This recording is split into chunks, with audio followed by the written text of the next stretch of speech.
Breaking news live from the GNN. We have an update on the zombie outbreak taking over Detroit. These zombies have eaten over 25% of Detroit's civilians. Here is a scene of one of the peaceful suburbs that have been overrun by this apocalypse.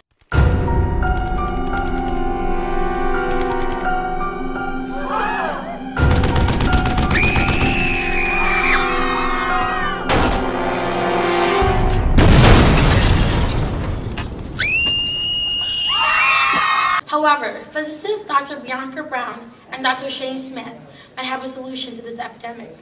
Dr. Bianca, what is your solution? Thank you, Emily and Patty.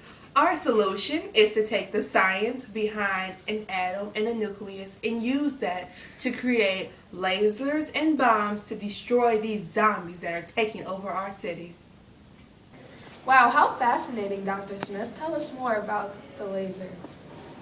Well, Emily, laser stands for light application by stimulated emission of radiation. The first laser was created in 1959. The laser works when a flash produces more energetic photons that excite the lasing atoms.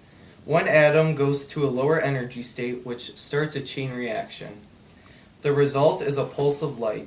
Lasers produce heat because energy is in the changing electromagnetic fields.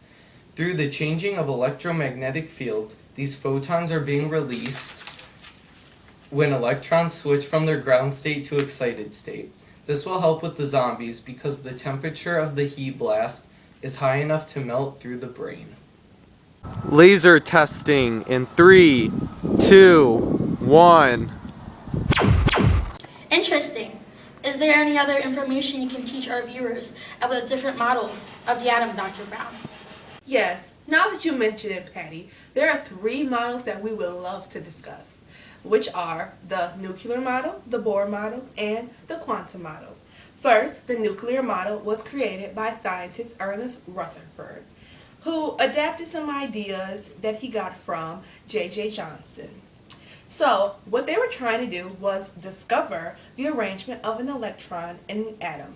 So, Rutherford discovered these things called alpha particles, which are these positive charged particles from radioactive materials.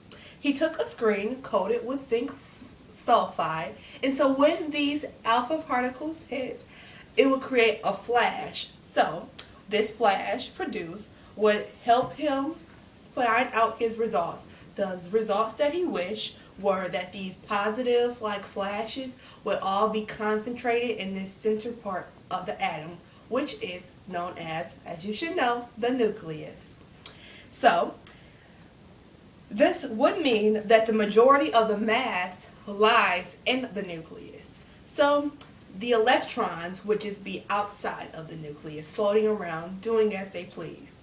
This helped get information about the atomic spectrum, which is how the electrons are arranged outside of the nucleus and how light can be emitted from these atoms. Now, just imagine you have this glass tube filled with gas inside with these metal electrodes on the end. And so when this high voltage of energy is applied, the atoms give off energy as light. This can lead to your emission spectrum, which can be seen at looking through light through a prism or by putting a grating in front of the camera lens. So you have these things called spectroscopes, which are instruments used to study your spectrum, and your spectroscopy, which studies the spectra.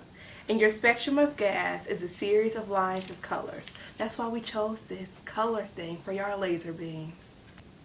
We also have the Bohr model, which is very similar to the nuclear model. Since its creator, Mr. Bohr, gathered a lot of his information from Ernest Rutherford, he learned that when the emission spectrum contains wavelengths that give or take energy from electrons, then it would be quantized energy.